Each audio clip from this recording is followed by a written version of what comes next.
Pues ya estamos aquí en el foro para nuestro análisis en perspectiva. Como sabe, vamos a hablar de la marihuana desde la perspectiva de la bioética y para introducir el tema, primero vamos a ver unos datos con Paulina.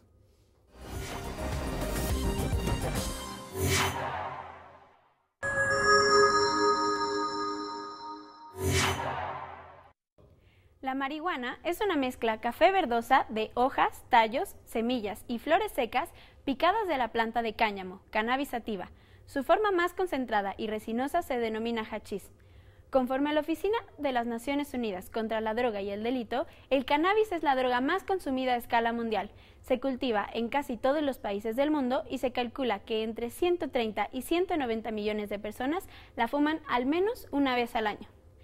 De acuerdo con el Informe Mundial sobre Drogas 2015, el número de consumidores de drogas que padecen trastornos relacionados con el consumo de cannabis ha aumentado. Además, cada vez hay más datos que apuntan a que el cannabis podría ser más perjudicial. El Instituto Nacional de Salud Pública, en el primer foro del debate nacional sobre el uso de la marihuana, informó que el consumo de marihuana entre adolescentes produce alteraciones del proceso de neuromaduración, disminución de la memoria y habilidad verbal. De acuerdo con Juan Ramón de la Fuente, en el libro Marihuana y Salud, se ha demostrado que la marihuana con fines medicinales se puede utilizar en diversos padecimientos, entre ellos esclerosis múltiple, glaucoma, epilepsia, anorexia, contra las náuseas secundarias provocadas por la quimioterapia y en algunos trastornos del sueño. Vamos contigo, Pedro. Pues muchas gracias, Paulina, por estos datos que nos ayudan un poco a entrarle al tema y que me llevan a hacerte una primera pregunta, Ricardo, en realidad los dos, una reflexión. Si hay algo que me ha llamado la atención del debate en torno a este tema es la falta de coincidencia en los datos duros. Es decir, hay información que dice una cosa y luego información que sostiene lo contrario. Todo mundo refiere fuentes supuestamente autorizadas, comités, estudios, etcétera, para argumentar en una dirección y en otra, ¿no? En pro y en contra de la despenalización. ¿Qué opinión les merece esto? ¿Por qué sucede esto? ¿Por qué hay un debate sobre los datos duros? Qué bueno que haces esta pregunta, Pedro, porque justamente si se estudia el problema desde el punto de vista de la ciencia, cuyo objetivo es el conocimiento, tiene que estar cambiando conforme los nuevos conocimientos se van generando. Es decir, en la ciencia no tiene una verdad absoluta, a diferencia del dogma y de las creencias religiosas. En el caso de la marihuana sucede lo mismo. Hay muchísimos estudios, algunos prueban que produce ciertos efectos, y a los 8 días sale otro artículo en donde dice, pues yo hice un estudio mejor hecho que el que tú hiciste, y me refiero a lo que salió ahora en esta cápsula. El daño a los adolescentes, por ejemplo, hubo un artículo que salió en 2012 que ha tenido mucha repercusión, hecho en Nueva Zelanda, en donde se demuestra que efectivamente hay una ligera disminución, pero la gente lo amplifica, del IQ en los adolescentes que empiezan a fumar marihuana, siempre que se empiece a fumar antes de los 18 años, y se empieza a fumar después, no se observó ninguna alteración, ninguna. Pero 2 años después salió otro artículo que incluye gemelos, uno fuma marihuana, otro no, con mucho más sujetos de análisis, y resulta que ahí no encontraron este daño que el artículo, que el trabajo de 2012 de Nueva Zelanda había dicho. De tal manera que, entonces, lo que pasa es que quienes sostienen una posición, en este caso en contra de la marihuana, se van a los daños que produce, y entonces dicen, produce tanto daño que tenemos que evitar que la gente se dañe, y entonces la solución que encuentran es, vamos a prohibirla. Ahí hacia iba, porque la pregunta más de abogados, Ingrid, porque este debate entre científicos y este cambio de conclusiones y, digamos, esta deliberación abierta de estudios a los abogados nos complica un poco la vida, ¿no, Ingrid? Porque al Bueno, final... me voy a ir un poco para atrás y decirte la visión de la bioética y no nada más la del jurista. Recordemos que la bioética es una disciplina con unas características muy especiales. Es una multidisciplina, se dice, porque permite y su metodología es la deliberación de distintas disciplinas enfocadas a un solo problema. Entonces, la bioética tiene que ser multidisciplinaria, tiene que ser combativa, se tienen que ver los distintos puntos de vista, hacer reflexiones sobre estas distintas posturas. Ahora, cuidado, estas distintas posturas tienen que ser laicas y tienen que ser generales, porque si no, entonces ya nos estaríamos, como dices tú, ya dogmáticos. Entonces, en principio, tiene que ser una deliberación laica, con distintas opiniones para llegar a unas conclusiones, no definitivas, porque esa es otra de las características de la bioética, es que sus resoluciones no son definitivas, sino cuando hay más datos pueden irse modificando. Bueno, tenemos pues que esto es lo muy importante que puede aportar al problema de la marihuana, la bioética, una metodología para estudiarla y los principios que ya se habló un poco de ellos al inicio del programa. Sí. Y hay los 4 principios de la bioética, sin embargo, estos no son los únicos. La Declaración Universal de la Bioética del 2005 establece muchísimos más principios y creo que estos nos pueden ayudar a ver cómo el Estado debe de confrontar el problema de la marihuana. Hay principios que solo se refieren a los individuos en lo particular y hay otros que ya se está viendo que la bioética debe de incidir también en políticas públicas. Pues sí, y este tipo de temas requieren, digamos, esa perspectiva. Requiere una perspectiva pública de la bioética. Y hay un artículo en la declaración que a mí quiero hacer énfasis en él, que es el de la responsabilidad social. Y aquí se establece la responsabilidad que debe de asumir el Estado para enfrentar los problemas relacionados con la salud y con la conducta humana, como este de la marihuana en especial, ¿no? Y en cuanto a la responsabilidad, la primera responsabilidad que debe de asumir el Estado es el de informar a su población.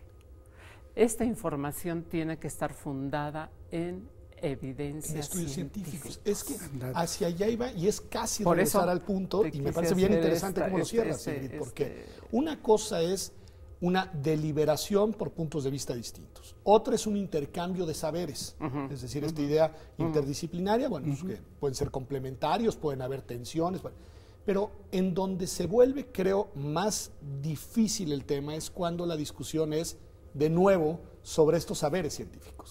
Es decir, cuando no hay certeza de cuál es la información científicamente sólida a partir de la cual desencadenar el debate, Ricardo.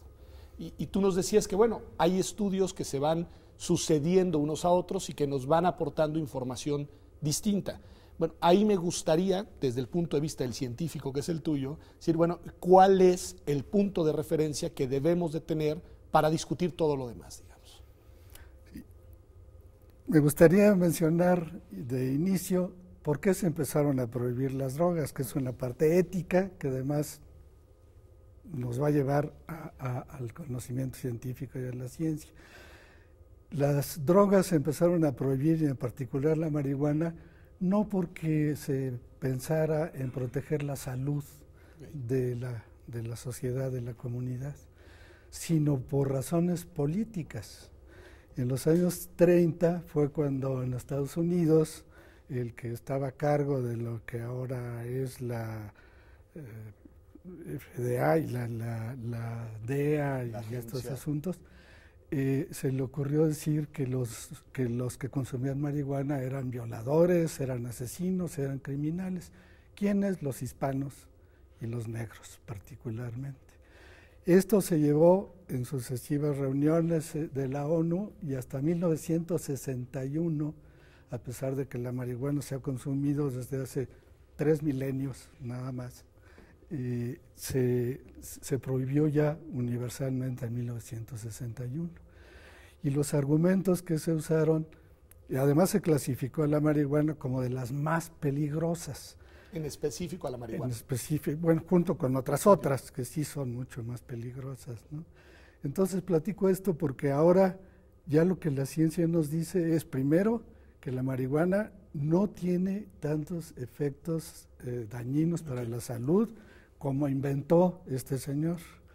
Por cierto, el presidente Nixon, que empezó la guerra contra la marihuana y las drogas en 1968, acaba de salir una entrevista muy interesante en la revista Harper's, donde se menciona que Nixon revivió estos argumentos de políticos racistas totalmente, diciendo que la marihuana, repitiendo un poco lo mismo, que la marihuana lo que hacía era generar conducta violenta por los consumidores, fundamentalmente de la raza al negra, final ¿no? lo que nos dices es, no fue un debate científico, Para no se ha mirado, digamos, esa dimensión como punto de referencia, No. hacia un debate ideológico y político. Esto ha salido en los últimos 20 años, 30 años, en donde se empezó ya a cuestionar, bueno, ¿por qué el Estado decide, o los gobiernos deciden, o la ONU, prohibir la marihuana? Cuando esto atenta, y aquí podemos regresar ya a la parte ética, atenta contra la autonomía personal y la libertad individual, y lo que decía Víctor hace rato sobre que cada quien tiene derecho, mientras no se cause daño a los demás, a consumirlo. Pero desde el punto de vista científico, para volver a la ciencia, cada vez está más claro que de las drogas ilegales, la menos dañina para la salud de todas, y de las legales también, como el alcohol y el tabaco, la menos dañina de todas es la marihuana.